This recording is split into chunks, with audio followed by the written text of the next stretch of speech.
All right, we are ready to begin with the first bout of the first day of competition, pitting Team Oceania against Team Ireland.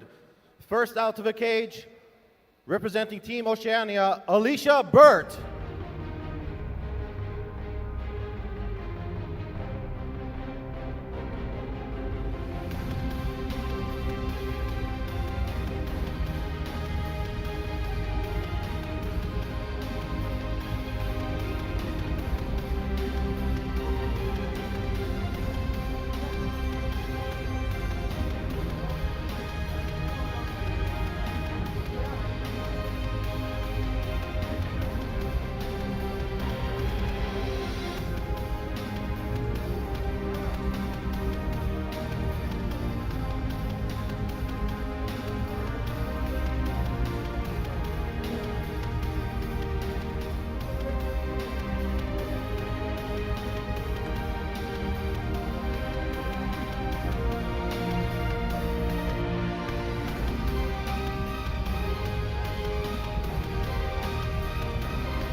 And her opponent, representing Team Ireland, Ava Cruz.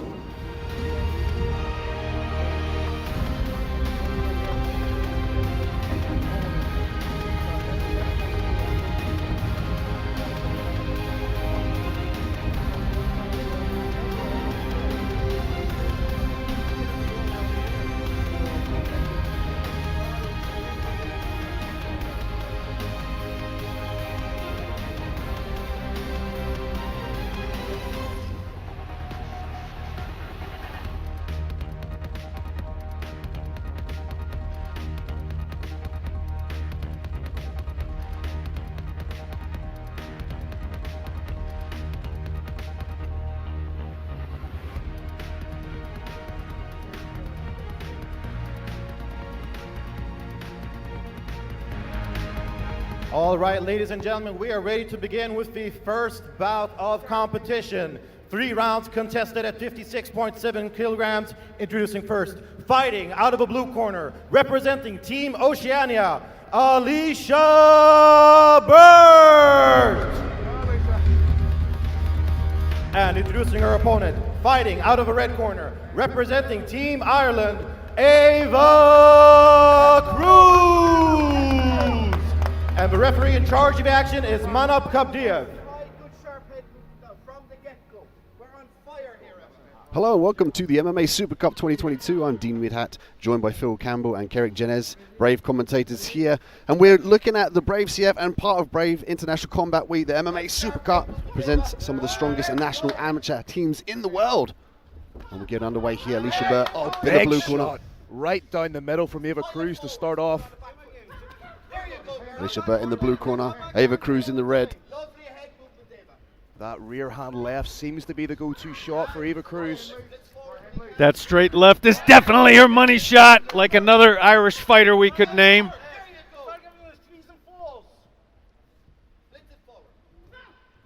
Cruz going to the body here. I like the way she's moving away on the outside. She's offensive, but her footwork is playing dividends here. Oh, again, that straight left is fantastic. I'd like to see her maybe set that up with a double jab. Potential to get it through a little bit cleaner, but again, just beautiful strikes being landed by Cruz. Initiates the body lock, has double unders, may go for the trip takedown here. Just nice and tight. Head position's great as well. She could look to lace the leg on the outside. She's going to have to pummel here and follow. Nice knee. Huge knee to the body. A little bit of Clara on the nose of Bert. I like how calm Cruz is in this situation. She's not rushing her work at all. Finding her shot, her movement is sumptuous. Pinpoint accuracy here from Cruz. She stalks on the outside. She comes into range beautifully and fires that left hand straight down the pipe. As you can see, as you alluded to, Phil, the blood on nose. Beautiful single leg entry. Momentarily had the leg lace. Good defense so far from Bert. Pressed up against the cage right now is Bert. And so far, the story of the fight has pretty much been all about cruise control right now. Still trying to work in on that single. Could switch to a high crotch should she choose to. Beautiful takedown.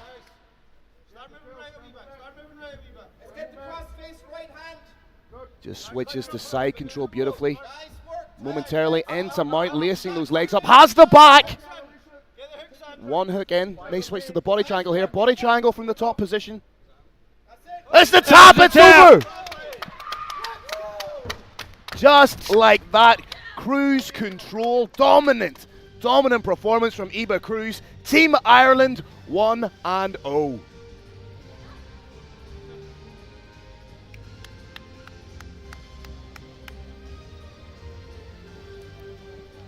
Absolutely fantastic example of distance management from the fighter from Ireland.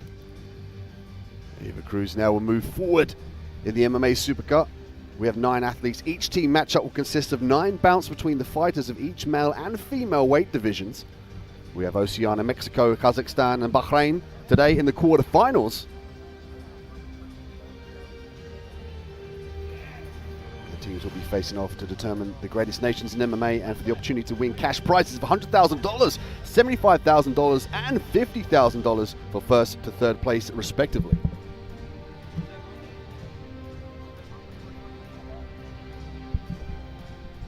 All right, ladies and gentlemen, referee Manap Kabdiev has called a stop to this fight at 2 minutes and 19 seconds of the very first round, declaring the winner via rear naked choke from the red corner, representing Team Ireland, Eva Cruz.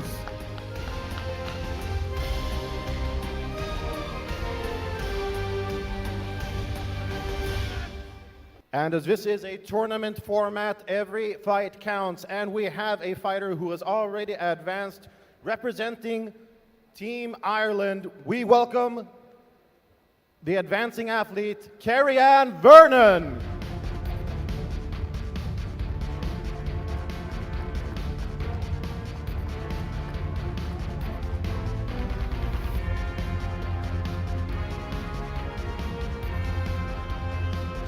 And winner via walkover, advancing to the next round, Carrie-Ann Vernon.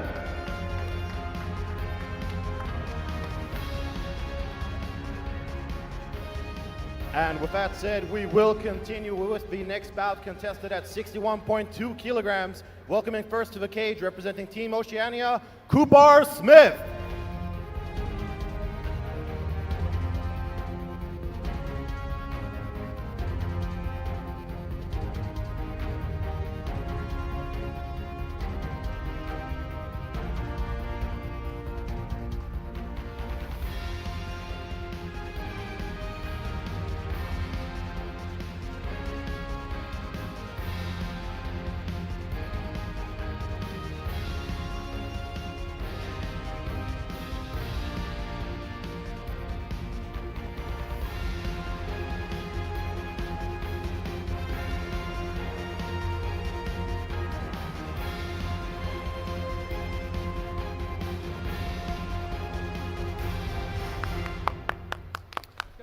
And his opponent, representing Team Ireland, Jamie Abbott-Bissett.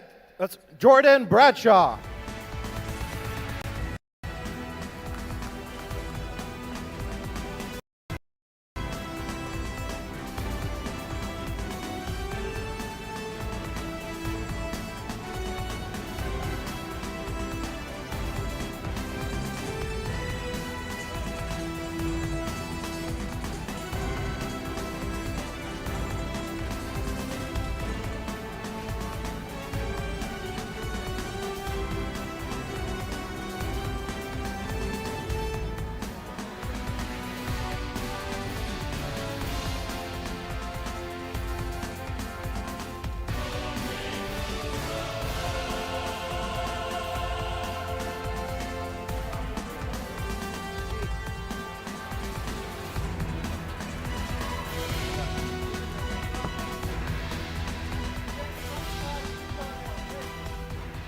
All right, we are ready to continue with the next bout of the day of competition, contested at 61.2 kilograms. Introducing first, fighting out of the blue corner, representing Team Oceania, Kooper Smith. And his opponent, fighting out of a red corner, representing Team Ireland, Jamie Abbott-Bissett. And the referee in charge of the action is Sulaiman Mudyan. In the male division, Oceania Kooper Smith in the blue corner, his opponent, Jamie Abbott-Bissett in the red. And gentlemen, this is an evenly matched fight. I think it could be tighter than the referee's trousers. Big kick by Abbott-Bissett to open up. Abbott-Bissett, a 2018 Junior IMF European Open champion and 2021 World Championship quarter-finalist. Yeah, Dean, he has that international experience. He's not going to be fazed by the big stages. I've had the pleasure of calling this young man in Ireland a number of times. A ferocious competitor. Both men just trying to get the mark of one another right now, sort of downloading the data, so to speak. Kooper shifting, a little bit unusual for the amateur ranks. Abbott-Bissett happy to skirt the outside of the cage, trying to work his angles, just trying to find those openings.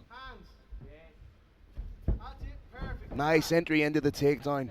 Tried to work his way with the hands, found the takedown straight into the double, trying to lace those legs up, Dagestani style. Kooper trying to make it to the fence where he can wall walk up. Yeah, you can see what he's trying to do. He's trying to post on the arm, trying to push that head away. Abbott-Bissett just taking his time, being methodical. Kooper getting close to that fence, which will hugely increase his chances of getting off the floor. And Nice. there it happens. Nice head position from Abbott-Bissett, just trying to get underneath the chin. Knee shield trying to be implemented there. Nice knee to the body from Kooper. Smith did a great job of pummeling those underhooks there. His friend in this position, he could look to stuff the head here. Needs to be careful switching that head to the outside. Guillotine could be open for Kooper. I like how active Kooper is every time his back touches either the fence or every time he gets taken down. Constantly trying to post, constantly trying to pop up. He's very reactive in the wrestling game. He understands as soon as his back hits the mat, he's got to spring back to his feet. Bissett does a great job of trying to pass immediately when he goes to the ground, so that's a smart play against Abbott-Bissett. He was looking for that guillotine / front headlock. Looked maybe for a standing Kimura, and now he's in tight on a wizard. Potential here to try and bump off the cage and get that trip takedown from Abbott-Bissett. Nice little pot shot knees just from Kooper there to keep Abbott-Bissett honest. Digging in for that underhook. Again, head on the inside. Going to try and run the pipe on that single. Needs to be careful again, switching that head to the outside. Kooper was showing solid offense from the outside, but appears to be playing largely a defensive game now from in close. And for the vision of the judges as well, Abbott-Bissett on the outside controlling, threatening the takedown now with the double underhooks, Phil. Yeah, that's a great point. He's really dictating the ebb, flow, and cadence of this fight at the moment. Has the double underhooks again, may try the trip. Needs to be wary of that neck, as a couple of times he switched that to the outside. Great defensive mechanism from Smith threatening that guillotine, but ultimately what he's got to use here is the underhooks. Try and circle his back off the cage. Great point, dude.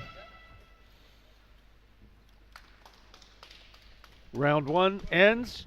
Gentlemen, play judge with me for a moment if you would. Who do you think won that round? I think you have to give it purely for the control and the takedown scored. I think you have to think Abbott-Bissett's up 10-9. Yeah, I totally agree there. Abbott-Bissett, great wrestling as well. He did a good job of sticking to Smith as soon as he tried to evade that position. Great cage control as well. There's unanimous feeling around that among the three of us. What would you say if you were in Kooper's corner right now, him being down one round, we believe? Implement lateral movement. I think we now know the game plan of JB Abbott-Bissett is to use the strikes to close distance to initiate the takedown. So you want to see Kooper implement lateral movement. He can't just be moving in straight lines or he will get taken down. Try and load up, not load up on the shots, but try and hit some 2s and 3s and move. Smith could also show that uppercut. Of course, no knees allowed to the head. So he could show that rear uppercut to try and deter Abbott-Bissett from changing levels. Kooper known for his strong kicks, but unfortunately those do lend themselves to being caught in the clinch.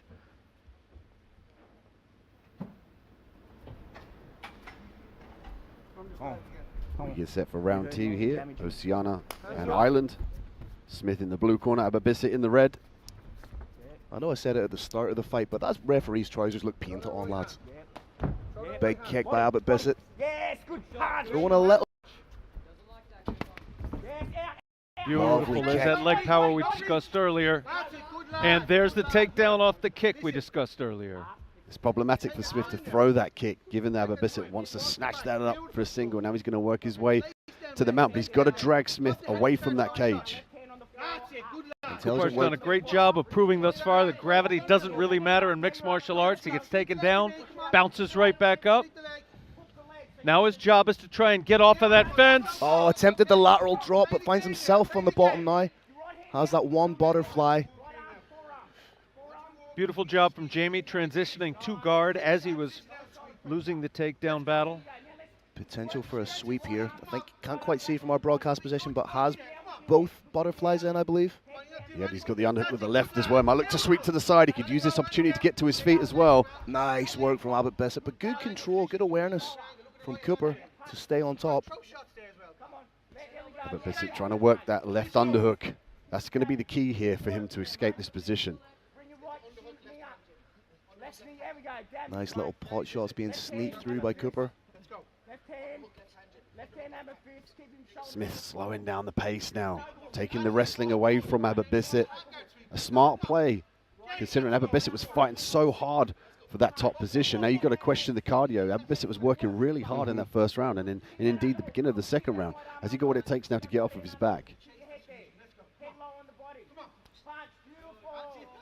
Reclaims full guard. Could be trying to work for the armbar here.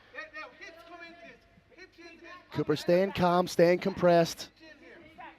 The last thing you want to see a fighter do in this situation is try and rip that arm out, because they can invariably end up a little bit deeper into it. Underhooking the leg, intelligent jiu-jitsu right now. Great work from Abbott-Bissett with the sweep, as you said, with the underhook. Now he's going to try and hyperextend the arm here. Smith in dire trouble.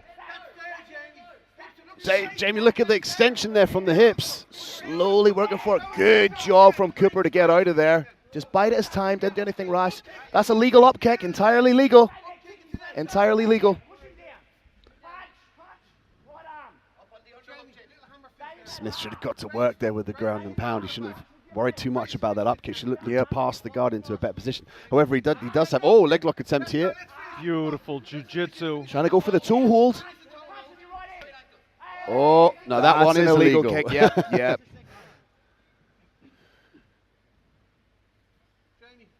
Illegal up kick for a downed opponent here. Yeah, he did have the point of the knee on the ground.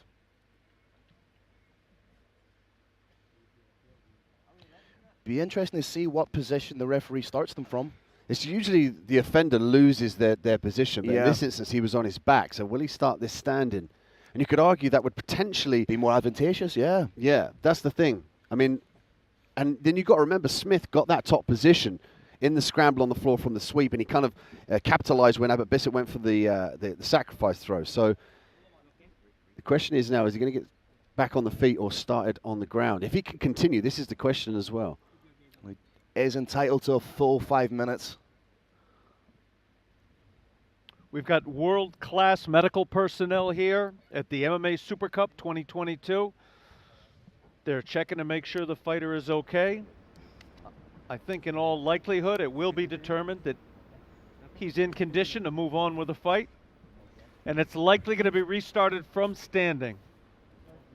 As you alluded to, Dean, that could be more advantageous for Jamie Abbott-Bissett, who was on his back during those exchanges. Yeah, no protest from the coach. Straight in with the double leg. Beautiful. He just switches. Beautiful switch to scarf and then side control. Interesting round. Now that we had a different conversation in the first round with who won that round, but this one, it could have gone either way. Very interesting. You could argue that Smith spent the majority of the time in the top position. Then there was the up kick. Yeah, but if you think about it, who was threatening most with, you have to give credence to that submission attempt. It comes down to subjectivity on the part of the judges. Do you give it to the fighter who was on top, or do you give it to the fighter who was the most active and threatening with the likes of submissions?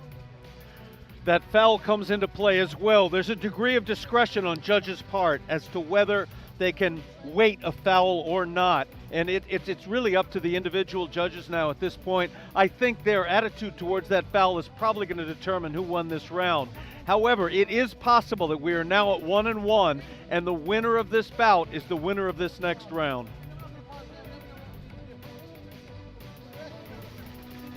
Kooper came out just a little bit too aggressive. We do, of course, laud aggression in this sport, but if you're too aggressive, you get put in your back. We're going to know within just a couple of seconds of the opening of the third and final round whether Kooper comes out a little too hard.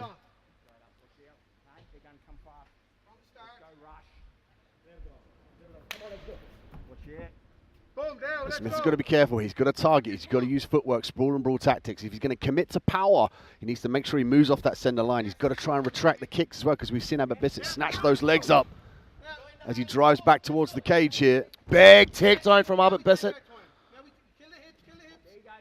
Again, just working against the cage.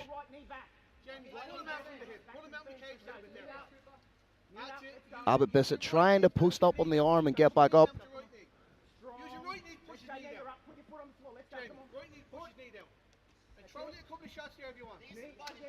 Abbott-Bissett working on the outside now. He's got the head trapped in the guillotine position. Smith needs his legs around the body in the outside position. Now he can finish. He can finish up against the cage here with the guillotine. Abbott-Bissett, great job of getting the head out of danger. Eats the knee close range. Knee went just a little bit low, but no harm, no foul. Great sprawl by Smith. He's going to look to take the back here now. He needs both hooks in. Has one hook in that reverse half guard position. Potential for the head and arm triangle. Arm choke is in place. Oh, that looks tight. Kooper's looking to sink those hips a little bit. Oh! Kooper Smith with the head and arm triangle. What a beautiful end to an exciting fight. And we could argue here that Abbott-Bissett did a great job wrestling, but he just left the arm out a little bit too long, Phil. Yeah, if you notice, there were slight telltale signs of that in the early stanzas of the fight when he was leaving the head on the outside, susceptible to the guillotine, and then succumbed to the head-arm triangle.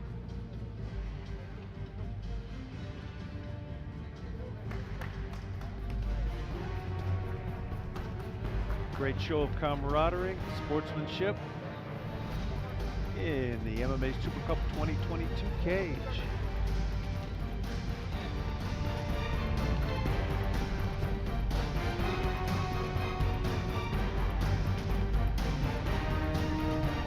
All right, ladies and gentlemen, referee Sulaiman Mudian has called a stop to this contest at 1 minute and 15 seconds of the second round, declaring the winner via arm triangle, Kooper Smith.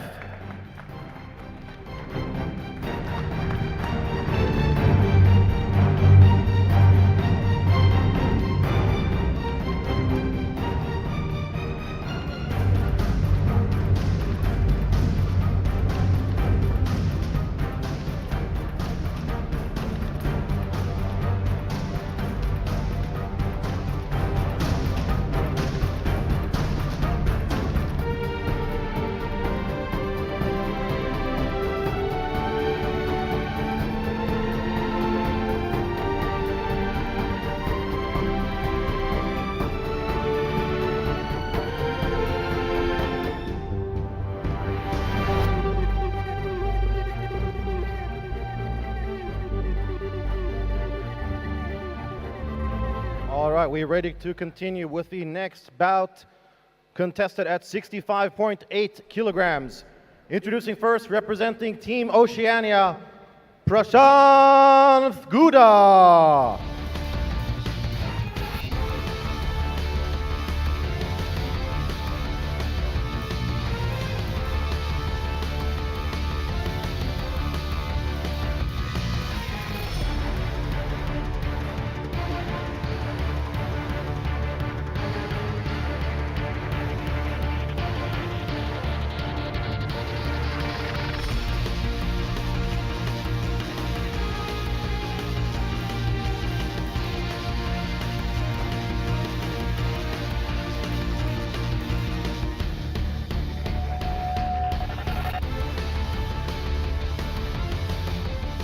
And presenting his opponent, representing Team Ireland, Jordan Bradshaw.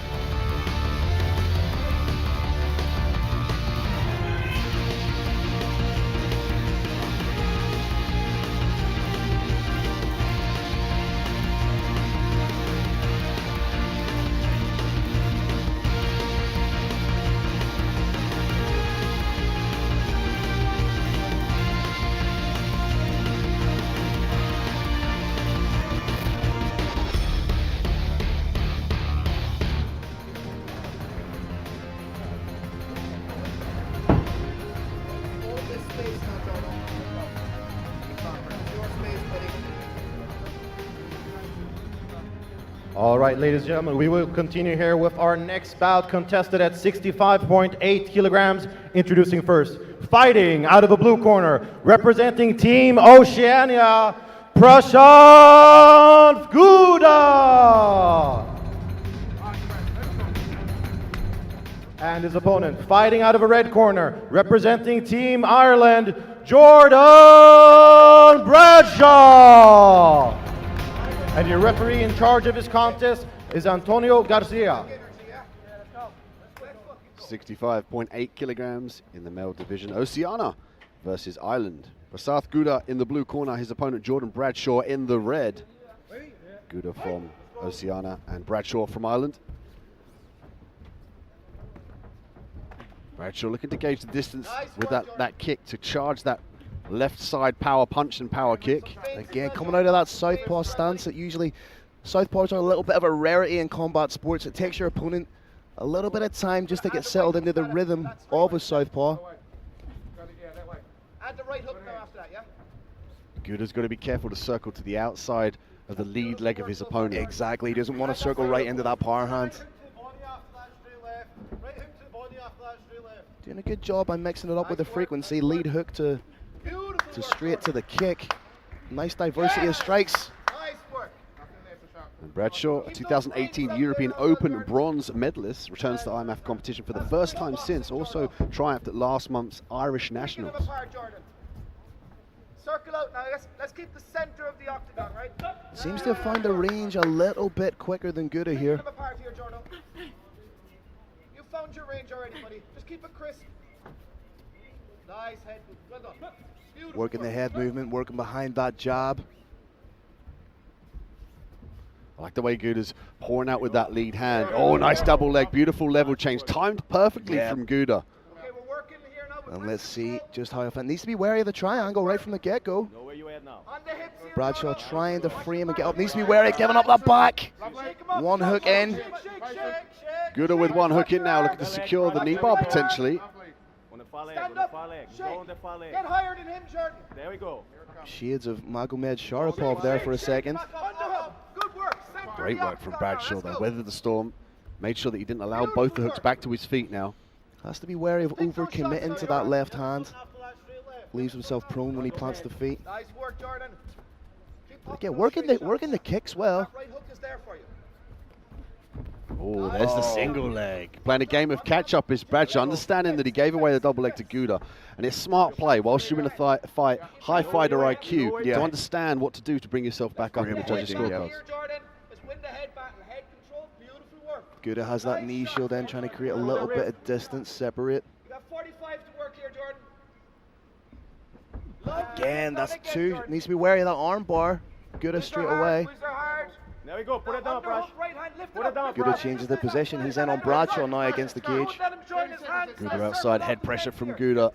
Looking to switch here. Nice way to separate. Little cheeky pot shot, uppercut to finish. 15 seconds. 15. That's it. All around pressure. Yep. Nicely. That right hook is there for you all day long, Jordan. Bradshaw's corner calling out for the right hook. Good boy. Keep that right hook, See if he can Jordan. implement that here. Nice body kick from Guda. Beautiful work. An interesting first round, two very diverse strikers. Yeah. But I like the way that they called upon their takedowns when they needed it. Yeah, exactly. As you alluded to, it shows incredible fight IQ, especially in an international competition such as this. But what I'm enjoying from Bradshaw is the diversity of his strikes. He's not just loading up on the hands, he's mixing up the kicks well, he's showing his opponent different looks. And for me, Bradshaw's perhaps pulling away just a little bit more because of that striking ability.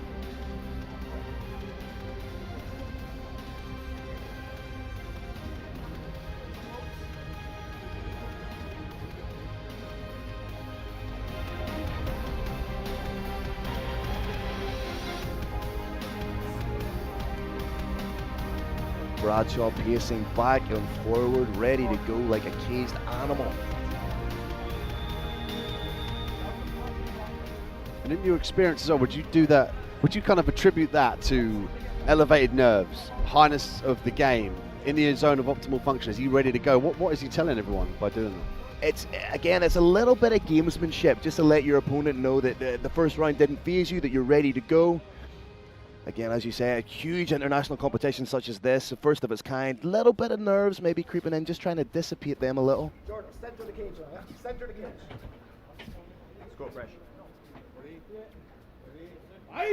Second round, ready to go.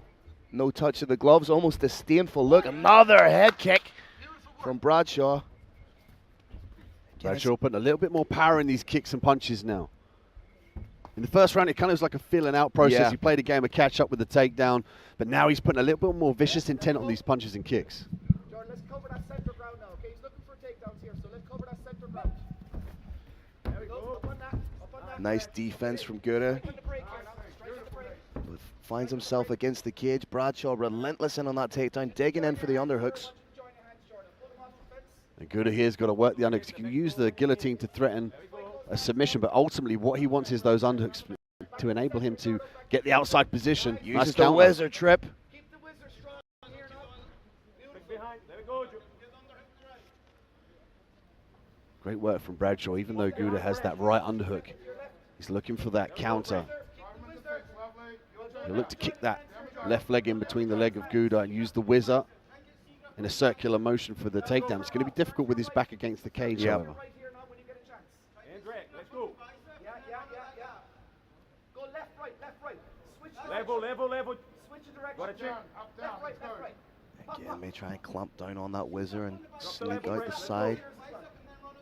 Don't ever join the Slowing the pace here, and the referee's looking on. He could potentially separate this due to inactivity. Nice single leg attempt here from Guda. Let's see if he uses the cage to bounce off. Trying to switch to the double. Nice work for Bradshaw to raise that level of Guda back up, and out he gets. Prashan, go to work now. Let's go. Let's pop those shots. Nice right hand, left hand from Bradshaw. Bradshaw switching stances as well to make it a little bit more difficult for Guda to target. Beautiful hit. Beautiful hips there. Right.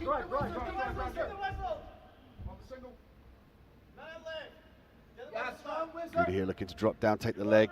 Bradshaw doing a great job of controlling the arm here, looking for the counter.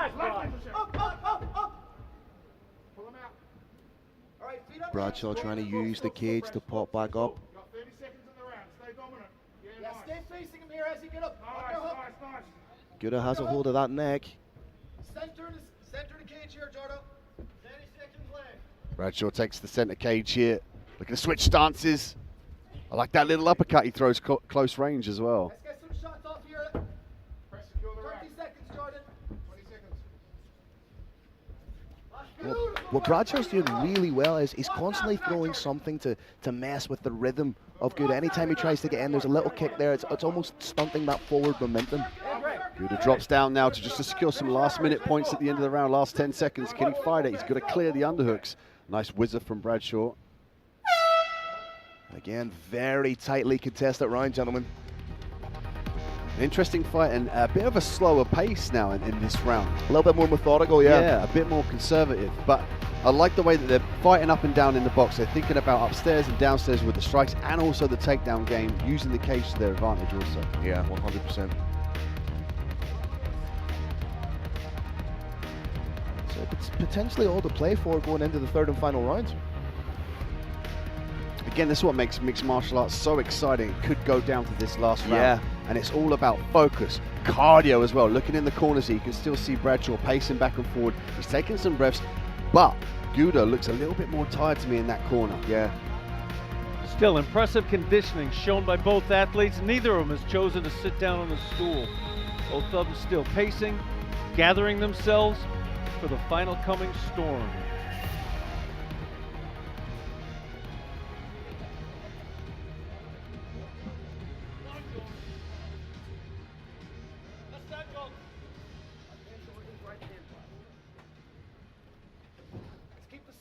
For this whole round, yeah? Let's go, Prashan. Let's go. Get ready here for third and final round. Bradshaw in the red and Guda in the blue. Beautiful left. There we go. Watch out for that left. Oh, beautiful. Bradshaw with a nice kicks. Bradshaw has been great with his striking. He's been excellent with his kicks. Great with his distance management. Keep that whizzer hard now. Keep that whizzer hard. Whizzer hard. Nice knee from Guda. Oh, went a little bit south of the border here. Bradshaw's going to get a little bit more time to recover.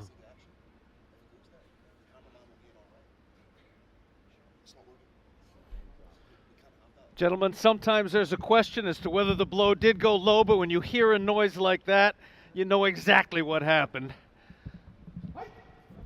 And we're back up the action here at the MMA Super Cup, live from Bahrain. This is where the best amateur teams of the world duke it out for the prize money and the crown of the best nations in the world. Prize money, of course, going to the member associations for the development of amateur mixed martial arts in their country. Nice straight shot from Guda, but replied by Bradshaw. I think both these fighters know that they need to step it up just a little bit to leave a little bit more of an exclamation point on the round. There we go. Bradshaw in on that takedown, scores it beautifully, trying to step over. All of his round, keep circling. Right, get your head above his head, Jordan. Watch the sweep here. Bradshaw's got to try and clear those double underhooks now. Nice elevation from Guda. Straight away. Let's go. But Bradshaw right back on him. May look for the trip takedown. Guda hunting for the leg, gives it up. Now in the bottom position, he's got to get back to his feet here. Now, back go, back go, let's go. Bradshaw looking for the back. He's a little bit high off the belt line. He could get shaken off. No hooks in. Is underneath the chin, but doesn't have the hooks in. What he's got to do is walk himself back lower to the belt line of Guda. And he's got to look for those hooks for optimum control. Then he can work the rear naked chokes. Needs to be wary of getting spiked on his own head there. In that seatbelt position. Oh, there's a sweep attempt here from Guda. And if you don't time that perfectly, you end up rolling onto your back and your opponent then either in your half guard or full mount. Yeah, that turtle guard sweep, very, very unusual in mixed martial arts. Go to work.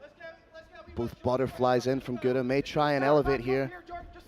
Good work to create the separation. Let's go, let's win. Low ankle pick from Guda. Let's go. Bradshaw right back up again. Guda on the outside now, fighting to drag this one down to the ground. Could take the back, but the cage might block him off on that right side. Oh, looking for the knees. Got to be careful about going to the head on that one. Straight backhand, Jordan. Straight backhand. Nice little slip from Guda off that left straight from Bradshaw. Oh, beautiful takedown. And that could be the takedown that cements it for Jordan Bradshaw. Good on the head from Guda.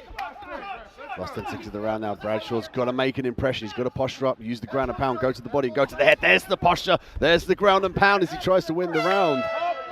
Brilliant work from Bradshaw. Listening to his coaches, understanding, again, fight IQ of the game, that he's got to make a stamp in that. Yeah, 100%. And I think it was that fight IQ and that scoring the takedown. For me, it was very, very close, but that takedown in the closing stanzas might just be enough for Jordan Bradshaw.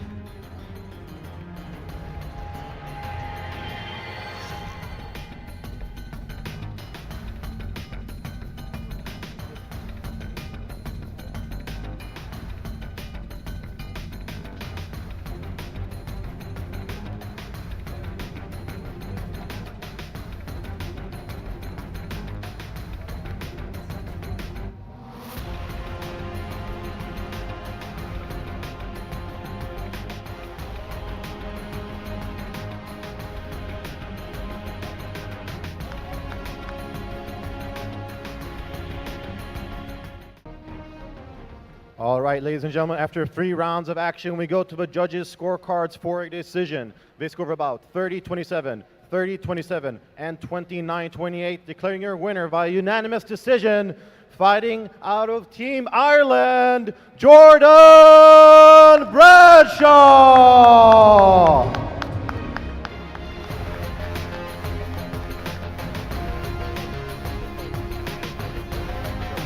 All right, we are ready to begin with the next bout, contested at 70.3 kilograms.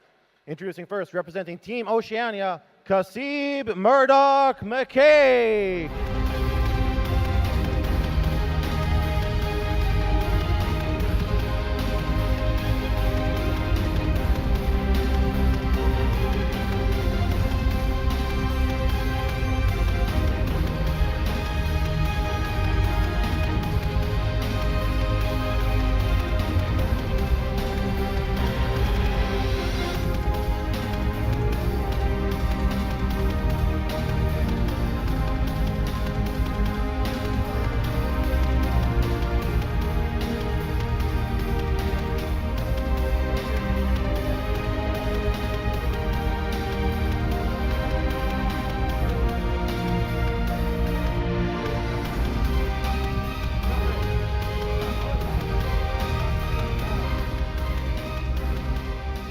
And introducing his opponent, representing Team Ireland, Lewis Bert.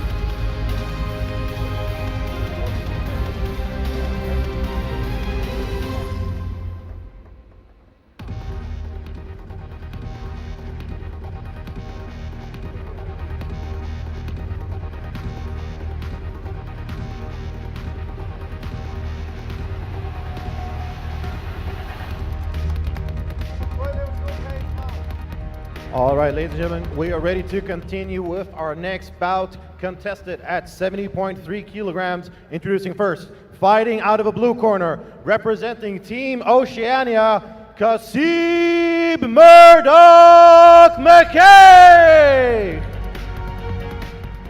And his opponent, fighting out of a red corner, representing Team Ireland, Lewis Bert. And the referee in charge of the action is Katalin Otelea. Next we have the 70.3 kilograms, Oceania and Ireland. Cassim Murdoch McKay in the blue corner, and his opponent, Lewis Bert, in the red.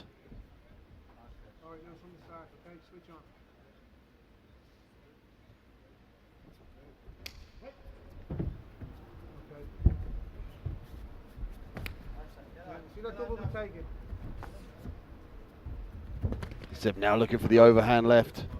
Ooh, Heavy big leg shot kick. from Cassim.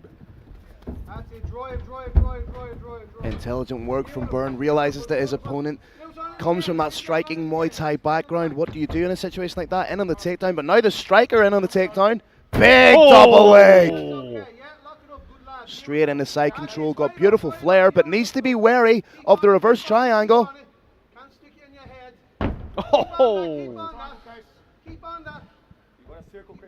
How much does Lewis Bert have in the legs in this position? Air Oceania having some hard landings here. Corner of Lewis Bert calling for up kicks. Big swing, big shot from Cassim. Beautiful, that's it. Boom. Beautiful time. We're going to take the arms taken. Cassim top position now. He's got to be careful of the triangle. A little bit more difficult for Lewis to maneuver that with his back up against the cage. Might switch to the armbar here. Look for him to kick that left leg over the head. There it is. Denied. Lewis trying to work back to his feet. Great work from Lewis, though, to offensively use that jiu-jitsu to get the stand-up. You know, he threatened the armbar to deter Cassim from, pursuing that position. Now he springs back to his feet. He's halfway back to his feet here. He's got to plant the hand and the feet underneath him. He's got to try and circle into his opponent. Could use the left underhook to his advantage or use the left overhook. Nice little pot shots there from Cassim. Trying to take the back here. And at 1-0 in his mixed martial arts career, Cassim is showing some very intelligent ring awareness or cage awareness.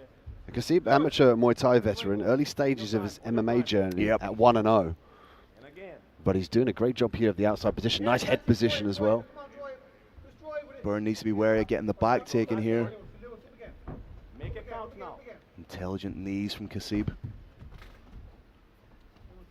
And on the single, could switch to the high crotch. There it is. Can you scoop at any time now? Watch your head. Has that neck on the outside. Oh, that looks tight. Byrne could look to switch and use the cage to his advantage here. It's going to be a little bit difficult to gain the optimum leverage up against the cage. May jump guard as well if he feels like he has it. That's the thing with jumping the guard here. Unless it's in, you could give up the top position. Exactly, yeah. Big shot over the top from Cassim. Seems to be trying to find a home for that right hand. Nice work. Soften up the legs as well. Again into that reverse triangle position. Great scrambles by these two. Lewis now trying to maneuver off of his back towards the end of the round. An interesting first round, some great takedowns, some great scrambles as well in the wrestling realm. Very closely contested, Dean, yeah.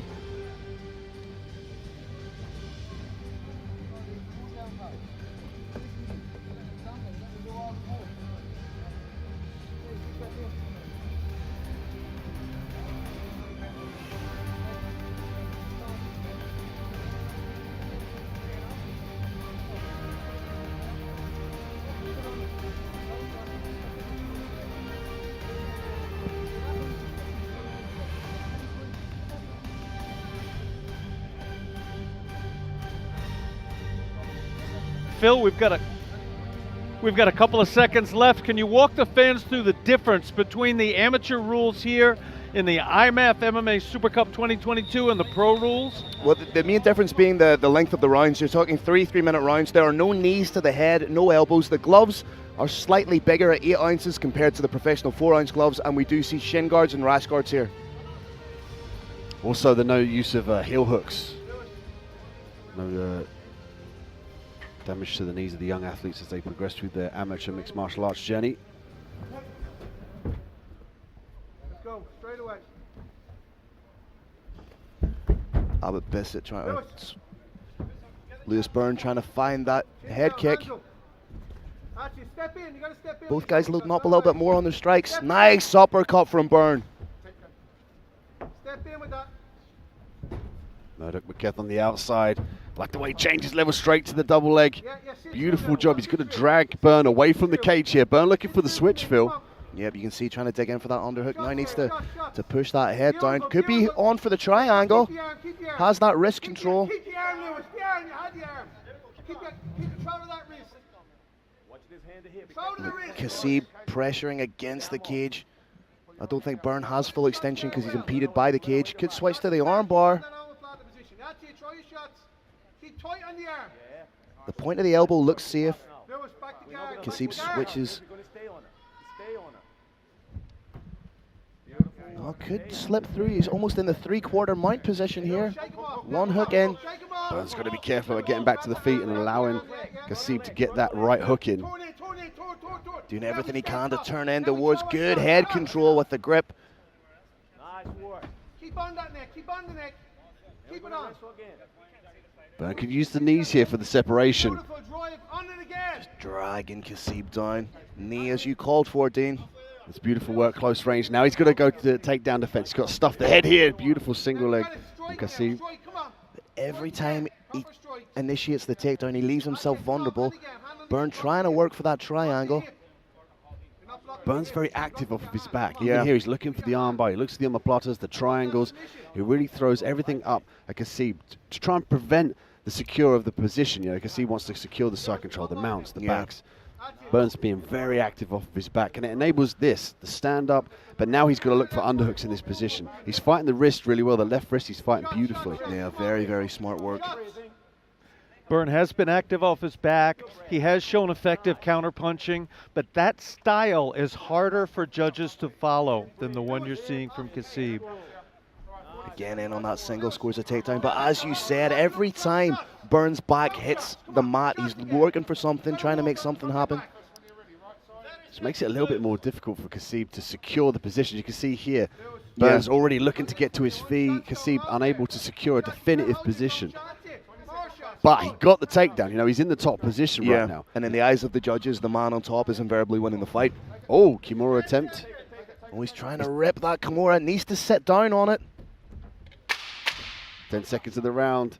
Can Kassim finish? Going to roll for the armbar, yeah. Oh, he's using that to sweep back to the Kimura. He's got to sit on the head, as you said, though, Phil. A little bit of danger.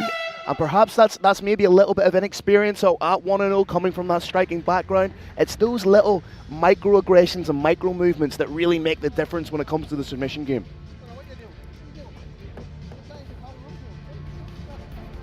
Phil, put yourself in Byrne's corner if you would momentarily. What do you tell your fighter? He has to be wary of the takedown. This seems to be the game plan of Kassim, seems to be to use his strikes to close distance. So again, it's implementation of lateral movement. Can't leave his back against the cage and constantly give Kassim something to think about, whether it's the jab, the double jab. See here from the replay, the beautiful handiwork. You can see single leg now to the top position. The great job of controlling the entry to the single leg was beautiful.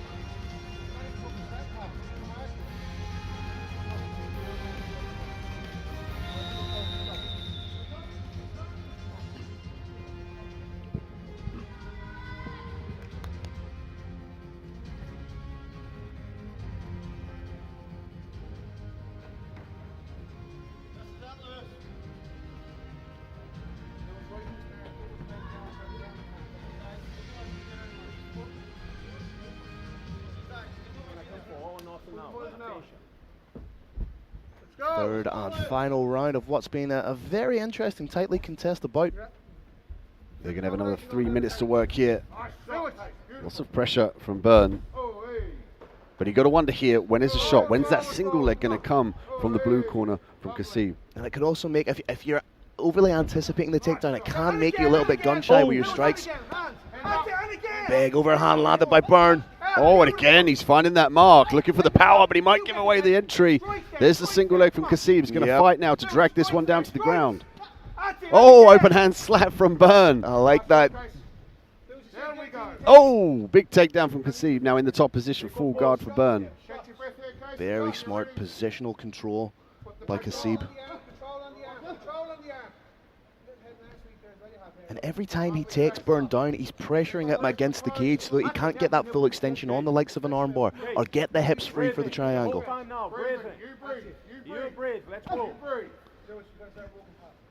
Trying to switch for the armbar.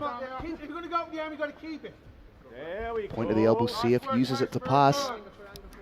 Looking maybe for a knee bar. Inverting, may see a victory roll coming up.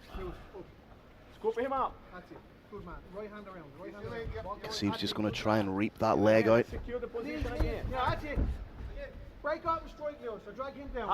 Stand up from Bern. Now he's going to fire around for the armbar.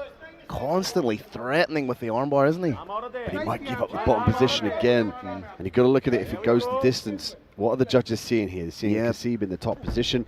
I mean, Bern's definitely threatening the submissions, but as of yet, he hasn't really put Cassim in immense danger in the last 2 rounds. Every time he rolls for the armbar, it seems the point of the elbow is safe pretty quickly. And now Cassim finds himself inside control. I'm out of there.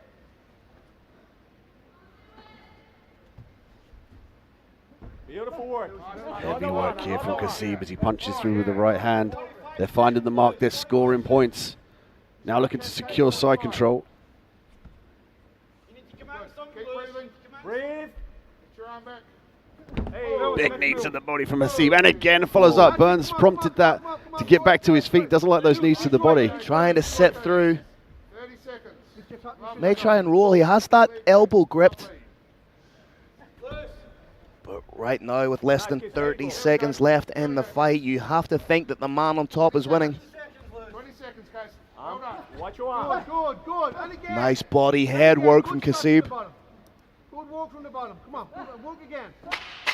Come on. Good lad. Well See Murdoch McKeith in the top position has got to avoid the armbar. Oh, this looks tight here. Bern looking for the armbar right at the end of the round. He's crossed. Oh, that is tight. Oh, saved by the bell. Saved by the bell, babies. Great fight between these two athletes. An excellent awareness of mixed martial arts, and really impressed with Cassim's ability to stay up those submissions. Take a look at the replay here at the end of the round. That was very, very close to being finished. That was probably the closest he was with any of the submission attempts throughout the course of the fight.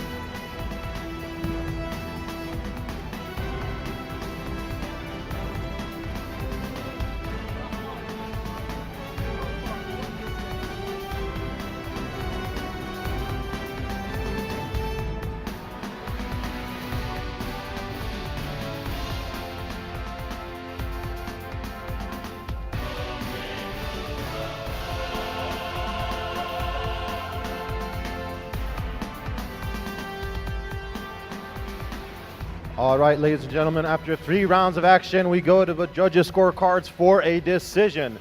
Who scored about 30-27, 30-27, and 29-28, declaring your victor via unanimous decision, Cassim Murdoch McCage.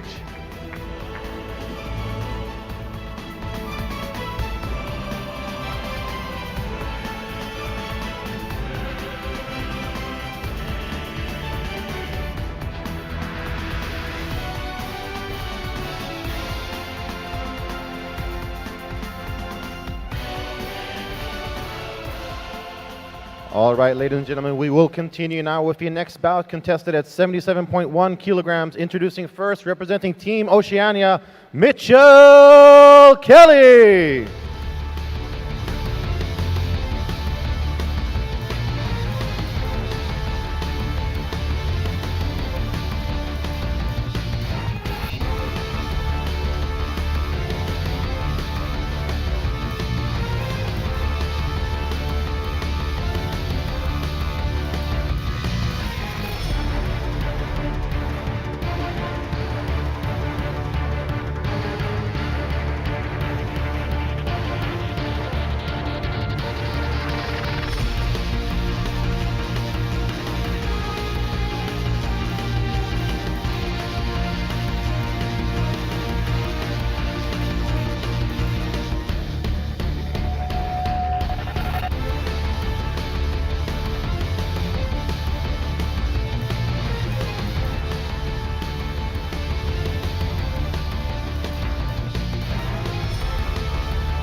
And welcoming his opponent, representing Team Ireland, Jordan Fury.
All right, ladies and gentlemen, we are ready to begin with the next bout of the evening. 3 rounds contested at 77.1 kilograms.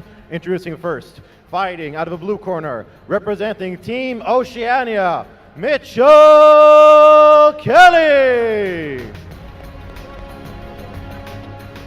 And his opponent, fighting out of a red corner, representing Team Ireland, Jordan Fury. And the referee in charge of this contest is Sharif Bapu. 77.1 kilograms, Mitchell Kelly in the blue, Jordan Fury in the red. Ready, round 1, fight! Fury coming out in that southpaw stance. Kelly straight in with the takedown attempt. Yeah, this is Mitch Kelly's IMF debut. He's 4-0 undefeated in amateur mixed martial arts. So he's been here before, he's been in these fights, he understands what to do up against the cage here. Fury's doing a great job with that forward pressure, that head pressure as well. Nice knee to the body. Knee to the body. Holding on to the shorts is Kelly a little bit, referee hasn't seen it. Another knee perhaps incoming from Fury. Beautiful work. Keep it nice and calm as Jordan Fury. Let's keep those hands joined. Good work. Kelly here's got to get that head up. He's got to fight for these double underhooks here. Could threaten the takedown. He's got to be careful about the sprawl of Fury. Good heavy hips from Fury. Another knee from Fury there. Really working the body. Mitchell Kelly a little bit too eager to go for those takedowns. I think he's trying to avoid his opponent's power, but when you look for takedowns in naked fashion like that without a setup, you can end up right here. Jordan Fury, his last win coming by way of submission against Frederick Hoyfoot up at Clan Wars. So showing that he has that submission game in his locker. Before that, 5 wins via KO or TKO. Now just working that wrist control, working that grip. As one hook in, just trying to sneak that other hook in. There it is. There it is. Once he squares himself up on the back as well, it lines his hips with his opponents, he's got optimum squeezing range for that rear naked choke. Might be a little bit more difficult with the cage up against here, but it looks like he's using his head as a post. Yeah, very intelligent. Just created enough It was actually space for very himself. slick technique there. Big shots from Fury. Fury by name, Fury by nature. Oh, he's got him flattened out now. That's his job here, to keep his opponent That's flat. hip pressure. Oh, referee's taking a long, It's hard look almost at this. over. Referee's about to stop it. That has to be it. And there it is! Jordan Fury with the first round TKO, 7-1 as an amateur. And coming into this fight, we knew Fury was a KO specialist, but this instance he looked for the TKO, but you could feel the power through the cage in the grappling exchanges, and when he slammed those punches in, we could feel it here in the commentary position. Another win for Team Ireland, perhaps the surprise package of the tournament. Take a look at the replay here. Look at this immense power from those hips and torso. Look at the way he winds up the torso and the arm to elevate the power. Yeah. Look at them beautiful shots. Torque and leverage he's getting, the power he's able to generate. It was almost disdainful the way. Who has called a stop to this contest at 2:09 of the first round, declaring your winner by a TKO. Fighting out of a red corner, representing Team Ireland, Jordan Fury!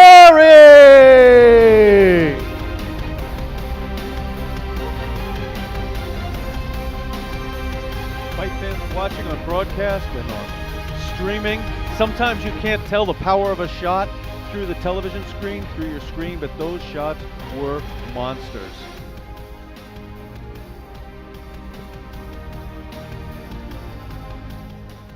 We will continue with the next bout, contested at 83.9 kilograms. Introducing first, representing Team Oceania, Jonas Grace.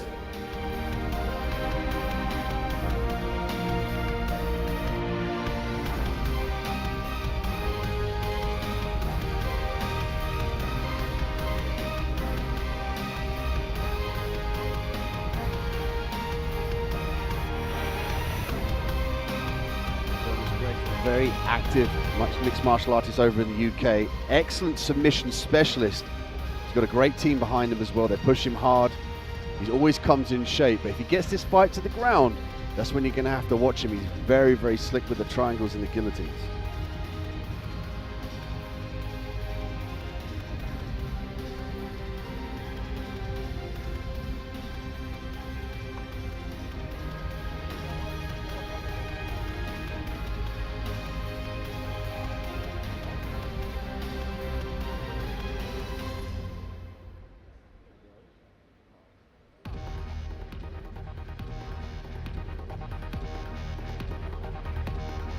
And welcoming his opponent, representing Team Ireland, Cameron Clemens.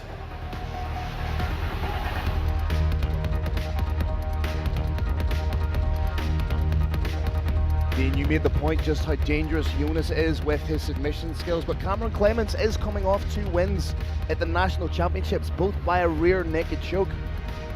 Very, very tough. He's been here before as well, faced a tough draw against Abdullah Aliyev on day 1 of the 2021 World Championships, losing in a unanimous decision, but Abdullah Aliyev is a very, very tough competitor to come out there with a unanimous decision. He's got the cage experience, he's been here with some of the best. Grace has big pressure on him with his Oceania team down 2-4 with a loss that would give Ireland 5 wins in a 9-person event. That is an impossible And that's something edge to overcome. That's something that's a new facet of this tournament. You know, there's also the pressure of needing to get the win for your team to progress.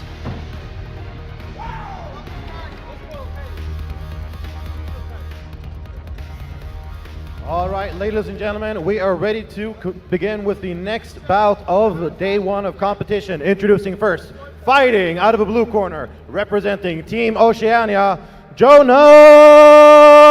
Grace. And his opponent, fighting out of a red corner, representing Team Ireland, Cameron Clemens. And referee in charge of his contest is Jan Bobornik. 83.90 kilograms, Jonas Grace in the blue, Cameron Clemens in the red.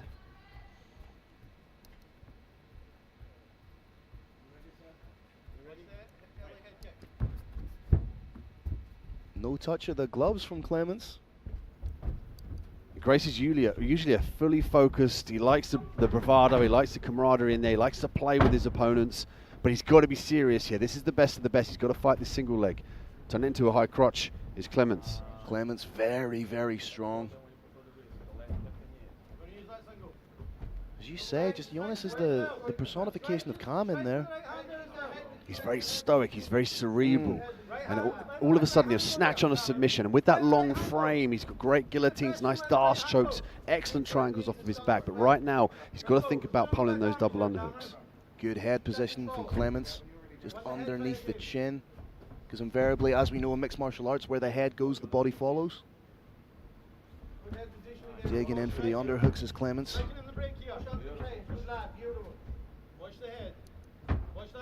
Has that head on the inside, keeping himself safe. Switching between that single and the high crotch.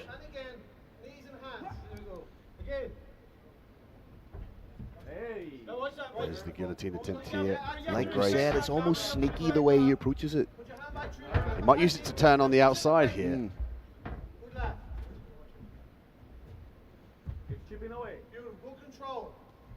Break and strike if you want. Break and strike if you want. Seems to be the game plan of Clemens, just to wear on his opponent in the early stanzas of the fight. Good. Let's keep the head higher. Just the hand coming over, that's all. Nice. Yeah, it could be a tactic to drag him to the cage, to wear him down, to make him wear all the weight that you've got. Make those muscles fill up with lactic acid so that the shots don't come as quick. You don't have as much power in the hands, especially for the likes of a submission. Needs to be wary of getting spiked on his head, but this is exactly where Grace wants the fight. Grace briefly looking to set up the potentially here. There is the Darcy, shoots it in and he can finish it standing. He's got an immense squeeze with those very long arms. Potential for him to sprawl, drop the hips. Well, that looks tight. This is a highly unusual submission for mixed martial arts. Oh, that's exactly where he wants it. This could Getting be the end of worse. it. It's getting He's worse. got control of the body now. He can use his hips for pressure. Oh, so tight. Clemens trying to gut it out. 25 seconds. Clemens has got to try and clear that left arm away from his neck. 25 seconds. He could try and roll to his back, obviously, here. Skin up to his knees is going to be problematic because it's going to allow Grace to secure this tighter position, also control the body as well. Just incrementally making that deeper, but Clemens doing a great job to stay in. You can see the key here, the left arm of Clemens is out and away from his neck. It's not, oh, there's a squeeze. We saw the grimace on the face, but you could argue now that Grace has shown his cards. Yeah, that's a great point. A little bit of a changing in the tide of that fight, and maybe within the best interest of Clemens to keep it on the outside, land his strikes, and try not to get into the realm of the submission game, which is where Grace seems to be the most comfortable. Take a look at the replay here. There was a nice close quarter knees from both athletes. Grace worked with his back off the cage here, trying to fight through, but it was the configuration of his long arms that allowed him to secure the attempt on the Darce. But credit to Clemens, he made it out of that round alive.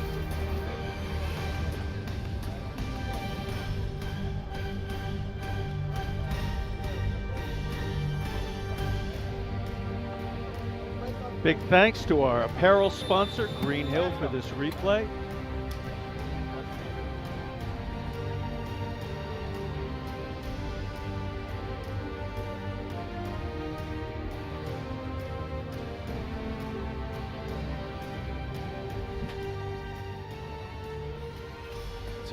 Two very different fighters in their disposition leading into the second round. Clemens light on the feet, Grace with that stoicism.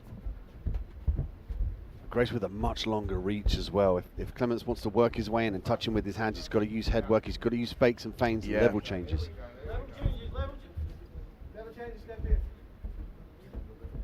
He might look to load the overhand right. Does Clemens Yeah, he's showing exactly. Fake the takedown, come in over the top. Because Grace sometimes holds the hands a little bit low with the head up high due to his stature and his ability to strike. He kind of likes to be tall and look over his opponent. Grace clearly the better showman, but that aspect of mixed martial arts doesn't often go over well with the amateur judges. Good, control that hand. Keep the head up. Keep control again on that arm. Keep running the head battle. Only if you have it. Only if you Keep running have that it. head battle. Again, just burying that head underneath the chin of Grace.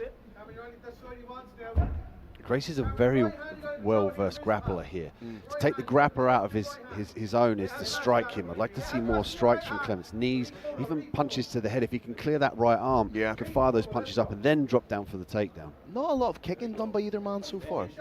Oh, again, just snapping on that neck. Arm and guillotine potential here. How confident is Grace with it? Arching the back. Oh, this looks tight, gentlemen. Oh, he's got it here. He's going to use the cage briefly for a bit more leverage. Much like, oh, this looks very tight. Switches to the ninja choke. Oh, this is devastating choke. We've seen this a lot throughout mixed martial arts, particularly in the amateur ranks. High elbow. And again, with that frame, it just lends itself to get that full extension. Clemens doing the right thing by pushing on the hips to create that distance. Jonas needs to coil himself here. He needs to squeeze like a snake. He can also try and secure a half guard and go to his back. If he snatches hold of the leg. Yeah, Clemens may want to pull guard here right now. I can't quite tell how much pressure is on the carotid arteries, but lets it go. And he's out. He weathered the storm brilliantly, though. Stay calm and composed. And as you alluded to, Phil, that he pushed on those hips to prevent Grace coming close to him and squeezing. I would like to see a little bit more separation from Clemens and try and get those strikes off. It's an interesting approach from Clemens, given that Grace is such a decorated grappler. Yeah. It may be that Grace's superior reach is playing a role in this decision to stay on the inside. He's an unusually tall fighter. Cameron, break him straight. Cameron, just break him straight. Do that with your left arm. Let's go. Come on. Little bit of a stalemate right now against the cage, just trading off knees and foot stomps. Solid shots landing, though. That's a good knee from Grace.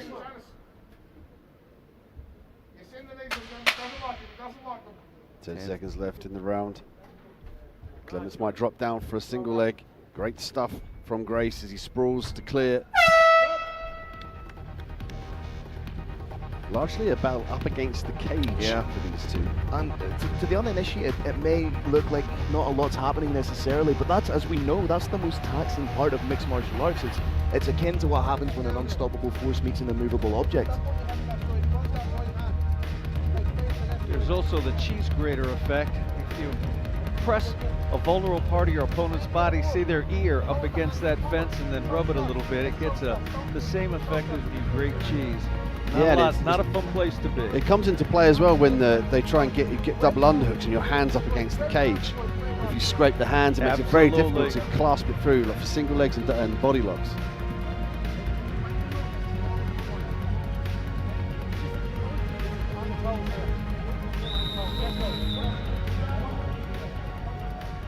Jonas, big believer in his submission ability. I think we're going to see him go for it again in the next 45 seconds or so of this round. And the pressure's on here as well. The team that records the most wins in a nation's matchups will be declared the winner. So very important to come out and perform at your best and take the win for the team. Let's go. Come on, from the start. Like he called for in the second round, trying to go low and then high with the overhand. Clemens might look to strike a little bit more here. You can hear the corner for a break and a strike. And that's smart play, as you alluded to, Phil. You'd like to see him break a little bit more, use the strikes, use the overhand rights. Gentlemen, this is why a coach is so important in this sport. Fighters often, I want to say hot-headed, but very, very motivated, dedicated people. If they decide they want to do something, they might keep doing it over and over and over again, even if it's not to their advantage. We've got great cornering from the Irish team here right by us. It's an excellent point as well, Carrick, as well. The ability to utilize your ears for the coach is another skill in mixed martial arts, not just... Huge overhand, sorry to interrupt team, but a huge overhand landed there by Clemens. Clemens finding the chin, but again, he's given away his handiwork. He found the chin, but now he's initiated again in the grappling. That good work, isn't he? Yeah. He needs to separate in this position. If he wants to threaten the single leg, that's cool. He could use the single leg attempt to separate and then strike.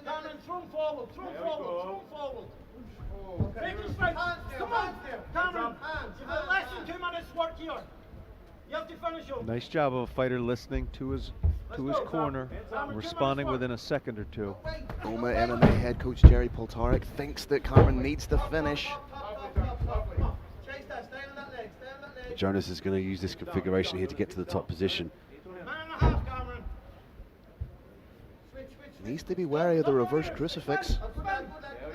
He's going to drag that right leg out, hips down, sprawl. Might look to turn the back here.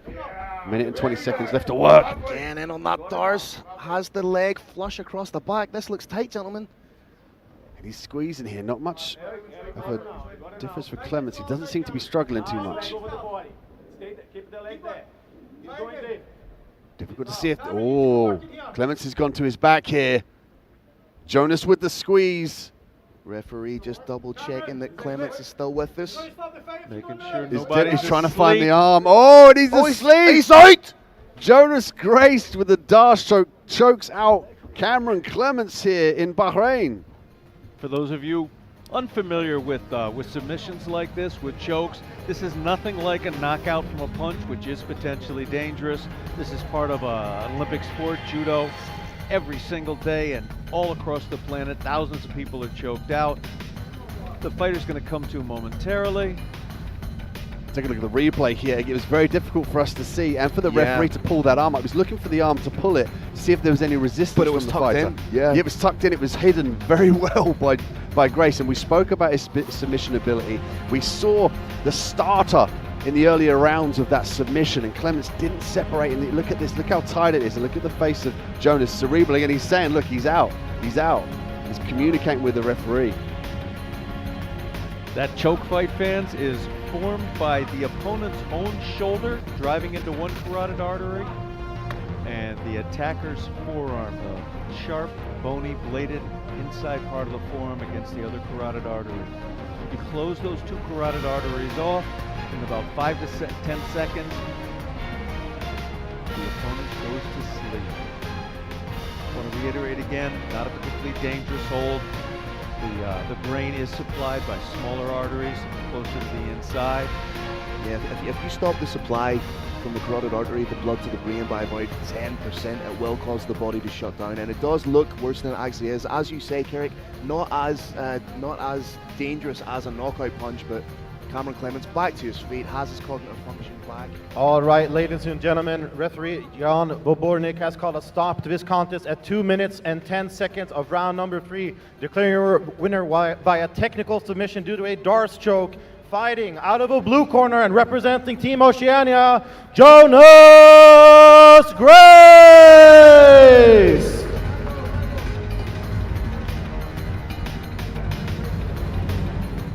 All right, we are ready to continue with the next bout of the day, contested at 93 kilograms. Introducing first, representing Team Oceania, Orin Parmley.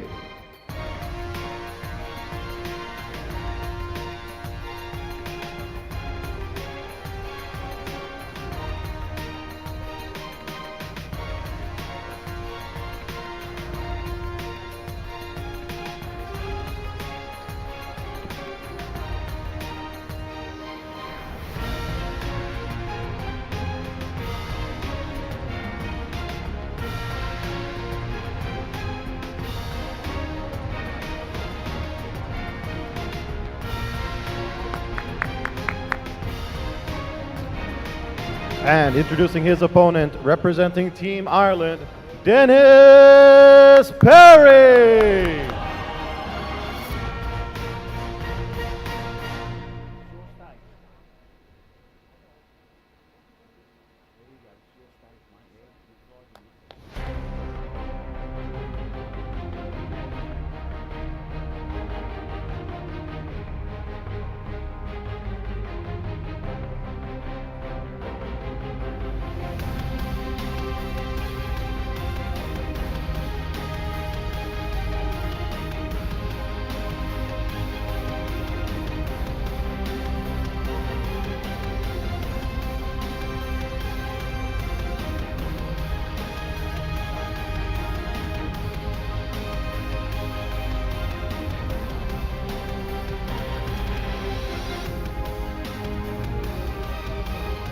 All right, ladies and gentlemen, we are ready to begin the next bout of this stage of the competition. Introducing first, fighting out of a blue corner, representing Team Oceania, Orin Parmley.